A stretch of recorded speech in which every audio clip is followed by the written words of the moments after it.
Hi hello ನಮಸ್ಕಾರ ಎಲ್ಲರಿಗೂ. ಎಲ್ಲರೂ ಹೇಗಿದ್ದೀರಾ? ಚೆನ್ನಾಗಿದ್ದೀರಾ? ನೀವೆಲ್ಲರೂ ಚೆನ್ನಾಗಿದ್ದೀರಿ ಅಂತ ಹೇಳಿ ಭಾವಿಸ್ತಾ ನಾನು ಕೂಡ ತುಂಬ ಚೆನ್ನಾಗಿದ್ದೀನಿ. ಎಲ್ಲರಿಗೂ ನನ್ನ ಯೂಟ್ಯೂಬ್ ಚಾನೆಲ್ಗೆ ಸ್ವಾಗತ. Welcome back to my YouTube channel all is well blogger Kannada and Tulu blog.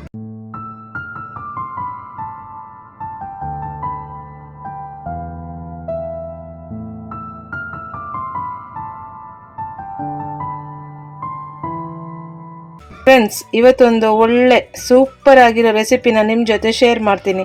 ಇದು ಕ್ವಿಕ್ ಆಗಿ ಮಾಡುವಂಥ ರೆಸಿಪಿನೇ ಅಂತ ಹೇಳ್ಬೋದು. ಇವತ್ತು ನಾನು ಟೊಮೆಟೊ ರಸಮ್ ಮಾಡುವ ಅಂತ ಹೇಳಿ ಅನ್ಕೊಂಡಿದ್ದೀನಿ.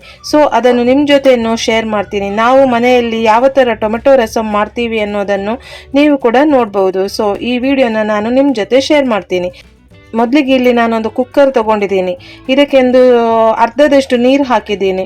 ಸೊ ಅದಕ್ಕೆ ಇವಾಗ ಒಂದು ಅರ್ಧ ನೋಡಿ, ಇದರಲ್ಲಿ ಒಂದು ಅರ್ಧದಷ್ಟು ಅಚ್ಕಾರದ ಪುಡಿನ ಹಾಕ್ತಾ ಇದ್ದೀನಿ. ನಂತರ ಒಂದು ಅರ್ಧ ಸ್ಪೂನ್ ಆಗುವಷ್ಟು ಅರಿಶಿನ ಪೌಡರನ್ನು ಕೂಡ ಹಾಕ್ಕೊಳ್ತಾ ಇದ್ದೀನಿ. ಆಮೇಲೆ ಈ ರಸಮ್ ಮಾಡೋದಕ್ಕೆ ಮೇಯ್ನ್ ಆಗಿ ಟೊಮೆಟೊ ಬೇಕೇ ಬೇಕಲ್ವಾ. ಸೊ ಈ ಟೊಮೆಟೊನ ನೋಡಿ ಈ ಥರ ಕಟ್ ಮಾಡಿ ಇಟ್ಕೊಂಡಿದ್ದೀನಿ. ಇದು ಹುಳಿ ಟೊಮೆಟೊ. ಇದರಲ್ಲಿ ಇದು ಸಣ್ಣ ಸಣ್ಣದಾಗಿ ಇರೋದ್ರಿಂದ ಇದರಲ್ಲಿ ನಾನೊಂದು 7-8 ಟೊಮೆಟೊನ ಯೂಸ್ ಮಾಡ್ಕೊಂಡಿದ್ದೀನಿ. ಸೊ ಅದನ್ನೆಲ್ಲ ಇದಕ್ಕೆ ಹಾಕ್ಕೊಳ್ತಾ ಇದ್ದೀನಿ. ನಂತರ ನೋಡಿ, ಒಂದು ಸ್ವಲ್ಪನೇ ಸ್ವಲ್ಪ ಅಂದರೆ ನಮ್ಮ ಕೈದು ಒಂದು ಅರ್ಧ ಇಡಿಯಷ್ಟು ನಾನು ಕೊತ್ತಂಬರಿ ಸೊಪ್ಪನ್ನು ಕೂಡ ಹಾಕ್ಕೊಳ್ತಾ ಇದ್ದೀನಿ. ಅದರ ಜೊತೆ ಒಂದು ಸ್ವಲ್ಪನೇ ಸ್ವಲ್ಪ ಕರಿಬೇವು ಸೊಪ್ಪನ್ನು ಕೂಡ ಹಾಕ್ಕೊಳ್ತಾ ಇದ್ದೀನಿ. ನಂತರ ನೋಡಿ, ಒಂದು ಮೀಡಿಯಂ ಗಾತ್ರದ್ದು 2 ನೀರುಳ್ಳಿನ ತಗೊಂಡಿದ್ದೀನಿ, ಅದನ್ನು ಕೂಡ ಹಾಕ್ಕೊಳ್ತಾ ಇದ್ದೀನಿ.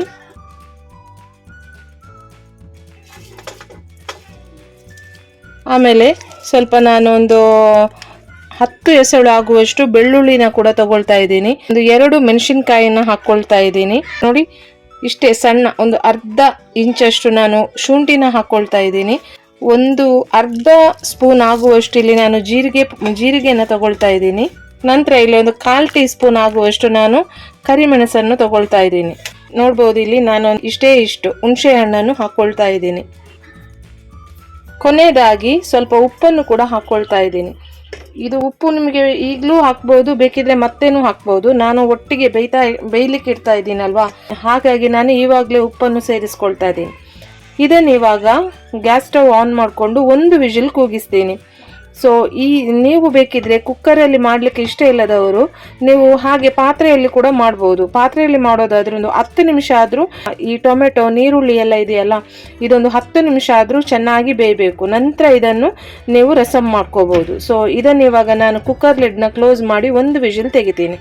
ಇವಾಗ ಇಲ್ಲಿ ನೋಡ್ಬೋದು, 1 ವಿಜಿಲ್ ಹಾಕಿಸಿದ್ದೀನಿ. ಈಗ ಕುಕ್ಕರ್ 1 ವಿಜಿಲ್ ಬಂದಿದೆ. ಸೊ ಇವಾಗ ನಾನು ಕುಕ್ಕರ್ ಲಿಡ್ನ ಓಪನ್ ಮಾಡಿ ನೋಡಿದಾಗ ನೋಡಿ, ಇದೆಲ್ಲ ಈ ಥರ ಬೆಂದಿದೆ. ಇದನ್ನು ಇವಾಗ ಈ ನೀರನ್ನೊಂದು ಬಿಟ್ಟು ಬಾಕಿ ಎಲ್ಲ ಇದನ್ನೆಲ್ಲ ಗ್ರೈಂಡ್ ಮಾಡಬೇಕು. ಈ ಟೊಮೆಟೊ, ನೀರುಳ್ಳಿ, ಕೊತ್ತಂಬರಿ ಸೊಪ್ಪು ಎಲ್ಲ ಹಾಕಿದ್ದೀನಲ್ಲ, ಅದೆಲ್ಲ ನಾವು ಸಪ್ರೇಟ್ ಮಾಡಿ ಅದನ್ನು ಮಿಕ್ಸಿಗೆ ಹಾಕಿ ತರ್ತರಿಯಾಗಿ ಗ್ರೈಂಡ್ ಮಾಡಿದರೆ ಚಂದ. ಅಂದರೆ ನೈಸಾಗಿ ಮಾಡಿದರೆ ಅದೇನೋ ಒಂಥರ, ಅಂದರೆ ನೈಸಾಗಿ ಮಾಡಬಾರ್ದು, ಸ್ವಲ್ಪ ತರ್ತರಿಯಾಗಿ ಮಾಡಿ, ತುಂಬಾ ಚೆನ್ನಾಗಿ ಬರುತ್ತೆ.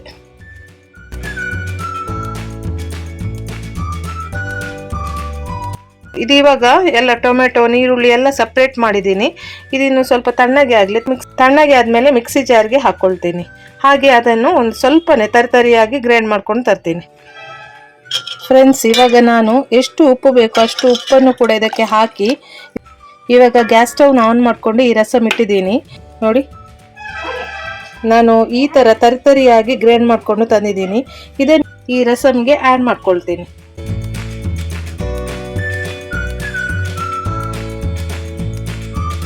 ರಸಮ್ ಜಾಸ್ತಿ ನಿಮಗೆ ನೀರು ಮಾಡ್ಕೊಳ್ಳೋದು ಬೇಡ, ಹಾಗೆ ಜಾಸ್ತಿ ತಿಕ್ಕಾಗಿರೋದು ಬೇಡ, ಮೀಡಿಯಮಲ್ಲಿ ಇಟ್ಟರೆ ರಸಮ್ ಅಂತೂ ತುಂಬಾ ಚೆನ್ನಾಗಿ ಬರುತ್ತೆ. ಹಾಗೆ ಈ ರಸಮನ್ನು ನಾವು 2-3 ದಿವಸ ಇಟ್ಟು ತಿನ್ನೋದ್ರಿಂದನೂ ತುಂಬಾ ರಸಮ್ ಈಗ ಮಾಡಿದಾಗೆ ಫ್ರೆಶ್ನೆಸ್ ಬರುತ್ತೆ. ಅಷ್ಟು ರುಚಿಯಾಗಿರುತ್ತೆ ಈ ರಸಮ್. ನೋಡಿ, ಏನು ಬೇಳೆ ಏನು ಹಾಕಿಲ್ಲ, ಎಷ್ಟು ಚೆನ್ನಾಗಿ ಬಂದಿದೆ ನೋಡಿ. ಅಂದರೆ ತಿಕ್ನೆಸ್ಸು ಇಲ್ಲ, ಹಾಗೆ ನೀರು ಕೂಡ ಆಗಿಲ್ಲ, ಮೀಡಿಯಮಲ್ಲಿ ಇಟ್ಟಿದ್ದೀನಿ. ಇಷ್ಟೇ ತರ್ತರಿಯಾಗಿ ಮಾಡ್ಕೋಬೇಕು. ಬಿಸಿ ಅನ್ನದ ಜೊತೆ ಈ ರಸಮ್ ಹಾಕಿ ಸ್ವಲ್ಪ ತುಪ್ಪನೂ ಹಾಕಿ ತಿನ್ನೋದ್ರಿಂದ ಆಹಾ, ಎಷ್ಟು ಚೆನ್ನಾಗಿರುತ್ತೆ ಗೊತ್ತಾ, ತುಂಬಾ ಚೆನ್ನಾಗಿರುತ್ತೆ. ಇದು ಇವಾಗ ನೋಡಿ ಚೆನ್ನಾಗಿ ಕುದಿ ಬರ್ತಾ ಇದೆ. ಹಾಗೆ ನಾನು ಒಗ್ಗರಣೆಗೆ ಕೂಡ ರೆಡಿ ಮಾಡ್ಕೊಳ್ತಾ ಇದ್ದೀನಿ. ನೋಡಿ ಎಷ್ಟು ಚೆನ್ನಾಗಿ ಬಂತು.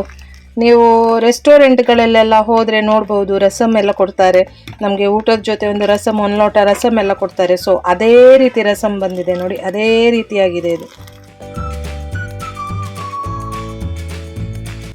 ಇದು ಇವಾಗ ರಸಮ್ ಆಗಿದೆ. ಗ್ಯಾಸ್ ಸ್ಟವ್ನ ಆಫ್ ಮಾಡ್ಕೊಳ್ತೀನಿ. ಹಾಗೆ ಇಲ್ಲಿ ನೋಡೋದಾದ್ರೆ ನಾನು ಒಗ್ಗರಣೆಗೆ ಇಟ್ಟಿದ್ದೀನಿ. ಇದಕ್ಕೆ ನಾನೊಂದು 1/4 ಕಪ್ ಆಗುವಷ್ಟು ತೆಂಗಿನ ಎಣ್ಣೆಯನ್ನ ಹಾಕೊಂಡಿದ್ದೀನಿ. ಹಾಗೆ ಅದು ಬಿಸಿ ಆದ್ಮೇಲೆ ಸಾಸಿವೆ ಕೂಡ ಹಾಕೊಂಡಿದ್ದೀನಿ. ಮೇಲೆ ಈ ಸಾಸಿವೆ ಸಿಡಿದ ಮೇಲೆ ಇಲ್ಲಿ ನೋಡ್ಬೋದು ಸಾಸಿವೆ ಎಲ್ಲ ಸಿಡಿತಾ ಇದೆ. ಇವಾಗ ಇದಕ್ಕೆ ನಾನು ಬೆಳ್ಳುಳ್ಳಿನ ಹಾಕ್ಕೊಳ್ತಾ ಇದ್ದೀನಿ. ಹಾಗೆ ಅದರ ಜೊತೆ ನಾನೊಂದು 2 ಬ್ಯಾಡಗಿ ಮೆಣಸನ್ನು ನೋಡಿ ಈ ಥರ ಕಟ್ ಮಾಡಿ ಹಾಕ್ಕೊಳ್ತಾ ಇದ್ದೀನಿ. ನಂತರ ಸ್ವಲ್ಪ ನಾನು ಇಂಗು ಹಾಕ್ತಾ ಇದ್ದೀನಿ.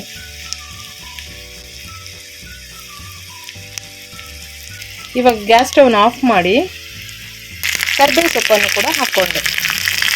ಇವೆಲ್ಲ ಇವಾಗ ಚೆನ್ನಾಗಿ ಮಿಕ್ಸ್ ಆಗಿದೆ. ಇದನ್ನು ಇವಾಗ ಇಲ್ಲಿ ರೆಡಿ ಮಾಡಿಟ್ಟಿರುವಂತಹ ರಸಮ್ಗೆ ಹಾಕ್ಕೋಬೇಕು.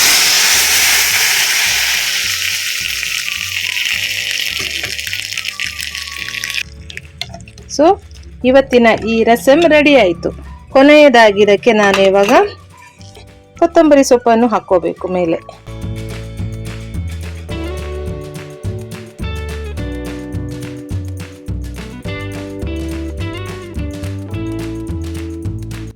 ಸೊ ಇವಾಗ ಪರ್ಫೆಕ್ಟ್ ಆಗಿ ಟೊಮೆಟೊ ರಸಮ್ ರೆಡಿ ಆಯಿತು. ಇವತ್ತಿನ ವಿಡಿಯೋ ನಿಮಗೆಲ್ಲರಿಗೂ ಇಷ್ಟ ಆಯಿತಾ? ಅದರಲ್ಲೂ ಈ ರೆಸಿಪಿ ನಿಮಗೆ ತುಂಬ ಇಷ್ಟ ಆಯಿತು ಅಂತೇಳಿ ನಾನು ಅಂದ್ಕೊಳ್ತೀನಿ. ಸೊ ಎಲ್ಲರಿಗೂ ಇಷ್ಟ ಆಗಿದ್ದಲ್ಲಿ ನನ್ನ ವಿಡಿಯೋಗೆ ಒಂದು ಲೈಕ್ ಕೊಡಿ. ಹಾಗೆ ನನ್ನ ವಿಡಿಯೋನ ಆದಷ್ಟು ಎಲ್ರಿಗೂ ಶೇರ್ ಮಾಡಿ. ಇನ್ಯಾರು ನನ್ನ ಚಾನಲನ್ನು ಇನ್ನೂ ಸಬ್ಸ್ಕ್ರೈಬ್ ಮಾಡಿಲ್ಲ ನೋಡಿ, ಪ್ಲೀಸ್ ಎಲ್ಲರೂ ಸಬ್ಸ್ಕ್ರೈಬ್ ಮಾಡಿ ಆಯಿತಾ. ಸೊ ನನ್ನನ್ನು ಇನ್ಸ್ಟಾಗ್ರಾಮ್ ಹಾಗೆ ಫೇಸ್ಬುಕ್ ಐಡಿಯಲ್ಲಿ ಕೂಡ ಎಲ್ಲರೂ ಫಾಲೋ ಮಾಡಿ. ನನ್ನ ಇನ್ಸ್ಟಾಗ್ರಾಮ್ ಫೇಸ್ಬುಕ್ ಐಡಿ ಇದೇ ವಿಡಿಯೋದ ಕೆಳಗಡೆ ಲಿಂಕನ್ನು ಕೊಟ್ಟಿರ್ತೀನಿ. ಸೊ ಅದರಲ್ಲಿ ನೀವು ಫಾಲೋ ಮಾಡ್ಬೋದು. ಹಾಗಾದರೆ ಓಕೆ ಅಲ್ಲ? ಸೊ ನೆಕ್ಸ್ಟ್ ನಾನು ಇನ್ನೊಂದು ವಿಡಿಯೋ ಜೊತೆ ನಿಮಗೆ ಸಿಗ್ತೀನಿ. ಅಲ್ಲಿವರೆಗೂ ಎಲ್ಲರಿಗೂ ಟಾಟಾ, ಬಾಯ್ ಬಾಯ್, ಲವ್ ಯು.